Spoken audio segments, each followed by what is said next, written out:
Hey juicers, have you ever seen a paper crane? Or maybe made one yourself?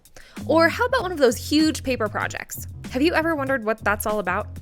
Well, the word origami literally means paper folding in Japanese, and that's where you can find the oldest examples of origami, all the way back in the 1600s. But in modern usage, the word origami is inclusive for all kinds of paper folding practices, regardless of where in the world the folding is happening.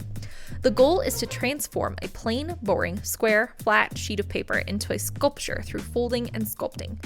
No cutting, glue, or marks on the paper. When you add those elements to origami, you get kurigami instead. This idea of folding a flat sheet into new items have found their way into things like metal fabrication, hospitality services like these towels, and medical uses like stents and in packaging, as well as informing the design of how airbags work. Origami is another example of how something relatively simple can help us build things that are anything but simple. Next time you're bored, look up some tutorials on how to make origami. It might help you spark your next big idea. And that's the juice.